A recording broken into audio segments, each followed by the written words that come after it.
ayca Théo dañ lay bàyyi rek nga dugg ci biir waxtaan bi. ni ma la ko waxee sànq Fatou mooy tey ñuy waxtaanee mbirum centre de sauvegarde yi moo tax ñu dalal fii kii di Boyaka.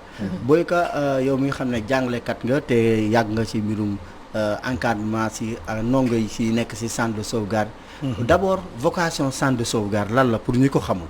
waaw jërëjëf Théo centre de sauvegarde vocation comme ni nga ko waxee mooy dafay protéger ndaw yi ay mineurs sauvegarder leen loolu mooy vocation maanaam ginnaaw bi ñu amee li ñuy wax éducation formelle maanaam école yi nga xam primaire laak moyen secondaire ak secondaire ba nga dem ci kaw dañu jël ci ministère de la justice benn direction bu ñuy wax direction d'éducation surveillée et de la protection sociale mu am service yu bëri yu ñu tuddee service extérieur centre sauvegarde centre d'adaptation sociale AEMO ainsi de suite yooyu nag centre sauvegarde ci la bokk li ko tax a jóg mooy xale yi nga xam ni ñooñu ñenn ñi dañu am conflit avec la loi bu njëkk ñenn ñi dañu menacé wu ci seen éducation ak yooyu ñu yóbbu leen ci centre bi pour yar leen mu amoon Nianing am fii ci Dakar am lu ñuy wax centre polyvalent centre d'adaptation sociale ak centre de sauvegarde loolu mooy li ñuy tuddee service extérieur yu éducation surveillée. léegi foofu muy am ay lu ñuy wax éducateur spécialisé. waaw lan mooy éducateur spécialisé lan mooy seen rôle. waaw éducateur spécialisé mooy personnel bi nga xam ni ñoom état moom la tàggat ci école am benn école de formation école ba sax tëjoon na mais ñooñu lañ fay nommer ñoom lañ fay affecté donc état ñooñu la fa doon yóbbu te loolu aussi décret bi nga xam ni moo régir fonctionnement wu service su DSPS yëpp 81047 moo ko wax. ñooñu ñoo fa war a ne ñoom la ñuy nommer directeur ñoo war a encadrer xale yi lu bëri ñoo ko war a def voilà loolu mooy li nga xam ne loolu laa la mën a wax ci ñi nga xam ñooy éducateur spécialisé kon centre boo jël tey ñoom ñoo ko jiite. léegi situation centre yi. waaw moyens yi ñuy defee yi ñuy jàngalee. nan la ñuy recruter jàngalekat yi. conditions yi nan la. waaw c'est-à-dire xam nga ci biir ñoom boo jëlee li ñuy wax section enseignement section boobu. boo jëlee tey centre sauvegarde de Pikine bi ma nekkoon man dafa juddu waaye jógul woon pour ñu former ko fa mu ngi juddu 1986 directeur bu ñu naan Amath Ndiaye moo fa newoon benn classe la fa commencé muy CM2 CM2 boobu récupération la doon def ñu présenté leen ñu dem ba benn jëmi jamono mu am coow parce que dañ ne ñoom éducation bii di former waruñu ko def parce que ñoom dañoo war a jël ay cas spéciaux la ñu war a jël xale yi nekk menace la ñu war a jël léegi bi mu koy commencé beaucoup de ces amis ay nawleem ay nattangoom éducateur dañ ko ne lii du dem mais bi ñuy avancé ñu gis ni CM2 boobu def na résultat section bii fa nekk tey indi coow booba la judd ñu di ko màggal ba mujj gi ñu di leen di laaj xaalis pour ñu dugg ñuy participer ba section bi jël forme ñu mel ni ñun ñëw fa en 94 fekk naa fa koo xam ne ci ñun mi ngi bokk suñu collectif 31 ans la fa def kon bëri nañu ne tey ci éducation spécialisée ci direction de l'éducation surveillée ñun liñ fa xam ñoom xamuñ ko fa parce que lañ fa fekkee ñoom fekkewuñ ko fa. kon bu mu déggee sa kàddu dafa mel ni ne maanaam problème am na problème mu contrat de travail. absolument am na ko contrat de travail yi léegi lañ ko indi parce que bi dañu dem ba doxal premier bi ñu xamee ne njëkk nañu indi coow ñun. dañ leen ne ñun statut bi ñu am statut permanent la emploi à durée indéterminée la ba ñu jàpp xëccoo ci li ma la wax ni c'était en 2008 boobu bi ñu defee sommation interpellative nunguñ tontu léegi statut bi posé wu ministère de l'éducation à l'époque yàlla na yàlla xale ko àjjana Moustapha Souran moom bi mu ñu recevoir dafa wax ni yéen vous faites déjà du service public suñu maa ngi jël 3000 enseignants du quota sécuritaire yéen a ngi def déjà service public ñu daal di sepp ci ñun am ñu jël ministère bi na ma demande rek ma jël ñu sepp ci ñun am ñu jël ñu ci des ñu bàyyi leen kon problème bi foofu la démarré contrat yi ñu commencé di ko monter tey ñu ne la contrat de prestation suba ñu ne la contrat de vacation mais duñ la mas a jox double bi nag doo ko gis buñ lay fay amul benn trace buñ lay joxe benn dërëm. buy wane ne fay nañ la fii dara l'argent qui est là-bas aussi ñu ne ñun ñoo ko tax a jóg lii moo fa nekk ñu tudde ko des ressources extra budgétaires bi ñu njëkkee xeex mais comment bi nga xam ne justice moom moo war a def yoon en tant que ministère ngeen di dépendre ci ministère de la justice moom mu war a doxal yoon pour mu joxe exemple réew bi moom du doxal yoon loolu nu mu mën a nekkee waaw loolu moo jaaxal c'est ça mon ñëpp problème xam nga loolu moo jaaxal ñëpp waaye ñoom itam ñun mémorandum bi ñu bind wax nañ ko ci attiré nañu attention ministre bi yëg nañu sax mission yu ñu def mais mission boobu ñu def boucler nañ ko nañu ko boucler mooy ñi mu ko chargé muy conseiller technique am ba mu ñëwee démarche daf ko biaisé rencontré na leen ñoom waa centre de sauvegarde yi waxanteeg ñoom ñu pare ne ni ñu def noonu la war a demee ñun coup de téléphone lañ ci am pour wax ñu ni voilà personnel bi mi ngi en place ma ne mais Sénégal soo fi jëlee nga dàq ko mais teg fa keneen loolu kay teggul ni problème amul. mais est-ce que yéen seen candidat yi ngeen di présenter examen est-ce que ñoom dañuy demee sur statut candidat libre wala candidat officiel candidat officiel lañu loolu aussi pour mu am ñaari ministre ñoo ci intervenir benn bi André Sonko moo interveniroon pour ñu mën leen a jël considérer leen comme des candidats officiels parce que centre bi même boo demee ci arsenal ministère de l'éducation nationale ñoom statut spécial lañ ko mas a jox donc moom André Sonko intervenir pour ñu di leen orienter jël leen comme des élèves officiels bu mel ni ministère éducation beneen bi professeur yi ba det xare ko àjjana intervenir donc centre bi ñi nga xam ni am nañu gis-gis bu rafet bu tegu ci yoon ñooñu yàgg nañ ci wax. mais est-ce que au niveau des IEF parce que y a des animations pédagogiques est-ce que animation pédagogique yooyu yéen ñu ngi leen ci impliqué ñun impliqué wu ñu ci en tant que personnel bi liggéey ci moyen secondaire bi mais ñoom bi ñu lijjantee léegi ba fexe ne dañuy def centre bi 5e collège loolu nekkaat beneen problème parce que collège ci Sénégal da ngay affecté foofu principal de collège kan lañ fay affecté éducateur spécialiste bi moom la ñu jël ne ko yow yaay nekk principalu collège bi ñu affecté fa 7 professeurs ren ñooñu bi ñu ñëw ak seen statut grève bi bu jotee ñoom mënuñu leen xañ seen àq alors que structure bi doxewul noonu beneen anomalie bi fa nekk décret bi dafa wax fii mineur moo fi war a nekk te mineur yooyu placement judiciaire la ñu war a nekk juge moo leen fii placé donc gis nga statut bi conflit de compétence daan nay am conflit de compétence boobu ñoom ñu ngi koy masqué réunion bi ñu recevoir ñu toog wax nañ leen ko ñu leen centre bi mënu leen fay jël ñu ni ministère de l'éducation tey dàq bi ñu dàqee kayit yi ñu jox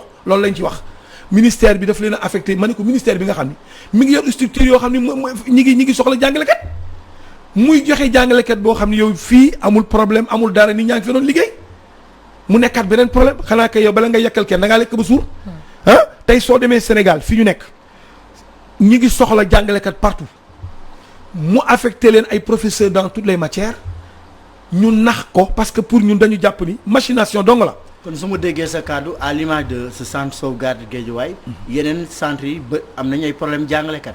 non man bu sauvegarde Pikine bi spécifiquement laa xam non waxuma ministère de l'éducation daa am problème déficit bi tournée bi syndicat yëpp def xam nañu déficit chronique la am dafa soxla jàngalekat ci Sénégal même fii ma bii Dakar am na classe yoo xam ne bi ñu amee professeur bërki démb la am na ñoo xam ne ba léegi ñu ngi traîner soo demee dans les régions professeurs yaa ngi manqué nga jël nga ne yow da ngay joxe te ki ngay jox moom mi ngi amoon personnel bu stable bu toog nga dàq leen fi noonu. mais ani maître Malick Sall dans tout ça c'est ça mon souci aussi quoi. ah ñun de saisir nañ ko jox nañ ko mémorandum bi jot na ko mais retour bi ñu ci am le feedback bi ñu am liñ def la démarche a été biaisée dégg nga li ma wax parce que boo chargé seen nit dafa war a recevoir les deux parties waaye yow boo jëlee benn partie bi nga wax ak ñoom ba pare keneen ki nga jël ko téléphone nga ne ko way fekk nañu personnel baa ngi en place xam ne ñi yéen nii ngeen mel ñu baax ngeen ñu kii ngeen mais nag ngeen xam ni biñ fa demee daal on a trouvé que le personnel en place ma ne mais yow loolu ay waxi kasaw la juróom-ñetti jàngalekat lañ yoo xam ni ñooy ñi constitué wu ci collectif bi di xeex ñi ci des ñu dàqale ñun xamuñu nu ñu toll. alors Khodos. recensé xale yi ndax bari nañ ci mbedd mi de. waaw xam nga loolu ñoom rôle administration bi la. te chaque année am nañu seen schéma tey jii ñoom ñëpp ñuy dugg foofu tribunal lañ leen di jaarale parce que dañu ni bu ñu appliquer décret bi OGP la ñuy doon mooy ordonnance de garde provisoire donc da ngay dem tribunal juge du tribunal pour enfants placé la nga soog a mën a ñëw ci centre bi soo ñëwee ñu inscrire la noonu nga fay duggee loolu mooy li nga xam mooy ñoom ñëpp seen schéma seen service yëpp noonu lay doxee. placement judiciaire parent bi wala tuteur bi day demander su demander juge bi recevoir demande bi bu fekkee joxe na quitus ni validé na nga ñëw ñu inscrire la maintenant moyennant une somme d'argent boo xam ni ñoom dañ koy def annuellement mais enveloppe la fa woon suñu mémorandum sax wax nañu ne xaalis yooyu dañ koy yóbbu trésor parce que dem na ba nekk fa enjeu aussi am na jamono dafa bari woon donc yooyu yëpp enjeu la parce que ñun xaalis yooyu la ñu doon fayee. léegi ñu indi budget programme raison yi ñu joxe budget programme bi la ñu wax ni moo tax ñu ñuy dàq. mais nan la xaalisu état du dem trésor loolu moom c'est kenn xel mënu ko nangu quoi xaalis boo xam ne xaalisu askan bi la. muy moom du dem trésor. waaw ñoom ñoo koy gérer à l'intérieur du centre moo fa ma sane bindi nañ ko ci mémorandum bi ni loolu nañ ko yóbbu trésor. muy benn kon caisse d'avance la de amul justification. loolu dese na maa wóor te loolu moom wóoruma. mais maître Malick Sall ñu ngi lay déglu ñu ngi lay kii parce que loolu waruñu leeral ça c'est très grave yow justice mi nga xam ne yaa war a wane exemple ay affaire muy lëndëm moom war nañ leer ci xaalis boobu fu muy dem. justement y a à peu près combien de centres est-ce que Dakar rek la am wala ci région yi tamit am na ay centres. waaw région yi am nañu ay centres parce que nag direction bi moom service am yëpp daf leen tuddee service extérieur am na Kolda am na fii Diourbel am na Thiès Dakar am na Mbour Nianing donc bëri nañu ay centres loolu moom dañoo def maillage yu territoire national bi yëpp quoi. donc fépp ñoom am nañ fa ay structure. d'accord léegi bu weesoo structure yi nga xamante ne mi ngi ci région yi. nekkinu xale yi ci biir centre yi. naka lay demee parce que souvent bu ñuy wax xale yi nga xamante ne dañoo am problème ak la loi. dafa am benn gis-gis bu négatif boo xamante ne ñu ngi koy am ci ñoom ba bu ñu duggee ci biir centre yi sax. toppatoo bi wax si ñoom des fois du fa am peut-être dañ leen di maltraité. bu yàggul dara gis nañ fi yenn ci ay informations. yu ñu ci amoon. nekkin xale yi ci biir centre de sauvegarde yi nu muy demee. waaw centre bi nag. waxal yàlla dëgg. xale yi fa nekk toppatoo bi moom vraiment baax na. d'accord amuñu problème yooyu. parce que nag éducateur spécialisé yooyu nga doon laaj. ñoom ñoo leen di jël ñi nga xam dañ ci am ay cas critique dañ leen di jël di waxtaan ak ñoom ak di leen réorienter. bu dee ci njàng mi aussi xam nga comme ñoom régime bi ñu am da ngay jàng bu midee nga wàcc su ngoonee nga gont si wat jàng yi nekk ci sa famille. mais ñoom lañ même ñu ne ci atelier yi dañuy yendu foofu mais ñooñu aussi dañ leen di jox añ donc sont pris en charge dañ leen di jox ñu añ suñu wàccee dem ñibbi seen kër donc loolu si toppatoo boo xam ne la vraiment jafe na bariwul ci Sénégal. loolu quand même il faut le dire ci dédouaner seen kii que toppatoo bi moom côté boobu amuñu lu ñu war a plaindre. xëy na peut-être leneen li kay mooy intrant yi nga xam ñi ne ci atelier yooyu yenn saa yi loolu daf leen di manqué. waaw loolu moom problème la fa waaye maanaam pour xale yi. seen prise en charge ñu ngi koy suivre tey soo demee centre am na fa benn bureau bu ñuy wax BSE bureau suivi éducatif tamit day toppatoo xale yi di xool seen dossier convenablement suñu waree convoquer ses parents ñu convoquer ko. waaw waxtaan ak moom. loolu am na fa. ok kon daal prise en charge ressources humaines yi moo am problème. mooy problème ñun daal ñoom bi ñi fa nekk tey jii bi ñu leen di jox indemnité d'enseignement ñun ñoo ko waroon a am. parce que ñun ñoo doon jàngale indemnité te plaidoyer bañ fa def ci assemblée nationale lire nañ ko dañ wax ne ñoom ñooy nekk ci classe yi te ñun ñoo nekk ci classe yi je leur ai dit que indemnité boobu légal na ndax assemblée nationale jox na leen ko mais c'est pas légitime parce que yayoo woo leen ko ñun ñi fi newoon ñoo ko waroon a yor ñoo ne woon ci classe yor craie en main. mais si loolu sax Théo am na lu ma ko yéen a nekk ci classe yi mais est-ce que yéen a ngi nekk ci ay yenn syndicats yu si mel ni genre ay SAEMS CUSEMS ba damay dégg syndicats yu bëri yéen da ngeen di bokk ci syndicats yooyu. waaw ñun syndiqué wu nekkoon nañu ci FUDIEF la fédération indépendante démocratique et unitaire de l'éducation et de la formation. fi mu nekk sunu cadre CNTS la nekk. donc suñu délégué syndical. CNTS la ne foofu la ñu affilié. ok donc loolu aussi quand même il faut le dire. d'accord mais ñooñu lan mooy seen taxawaay parce que ça c'est un problème crucial. waaw CNTS bii ne moom c'est un central représentatif la. problème yi am ñoom ñu ne nuuj noppi. loolu lu xew. ñoo di giroo xanaa moom lii mu gis nii moom du ci wax. te dañ ne l'éducation constitue l'avenir de demain. waaw c'est-à-dire kii bi moom yóbbu na ko ci yoon parce que tey loolu moo ñu dese. recours boobu ginnaaw li ñuy wax parce que mémorandum bi aussi il faut le dire ñun président de la République Macky Sall lañ interpellé parce que nag bu lépp wéyee moment bi ñuy jëlee ci système bi booba loi de résilience économique et sociale dañ ko voté ñu wax ci 4e pilier bi nañ sauvegarder les emplois kon ñoom bu ñu respecté woon sax wala ñu wormaal décision autorité de tutelle bi ah waruñu woon fi jëlee foofu. kon daa am violation ordonnance présidentielle. absolument jëmaluñ ko. ñun aussi bind nañ ko ci mémorandum bi yóbbu nañ ko aussi président jox ko président de la République. d'accord mu ngi noonu donc je pense que ñi nga xamante war nañ dégg li fi monsieur Ka wax war nañ ko dégg et puis ñu jël si ay mesures parce que xale yooyu quoi qu'on puisse dire ci askan bi la ñu bokk ñoom itam ci askan bi la ñu bokk donc monsieur Ka ñu ngi lay remercier. man maa leen di sant bu baax di leen gërëm. di rafetlu aussi seen liggéey. ci ligne bi ngeen jël yàgg na.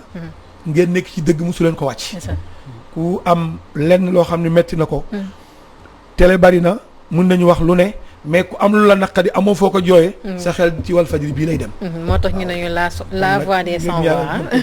merci beaucoup Théo yow aussi ñu ngi lay jaajëfal. waaw maa ngi gërëm tamit ñi nga xam ne sama invité Boyaka ak jàngalekat yëpp ñi nga xam ne ñoo nekk ci centre sauvegarde di wax bonne année aussi jàngalekat yi. di wax na lépp lu ma fi wax du question wax gi ñagas mais defar moo tax parce que jàng bi dañ ko gëm. parce que dañ ne tey yar. boo yaree xale bu baax. mooy jëriñu ëllëg ak réew mi. ñu jàpp nag école publique bi ñu defar comme li ma wax. na ko état bi joxaat gëddëm fu mu nekkoon. d'accord parce que ñoom ñii ñëpp ñi fi nekk. bu dul woon école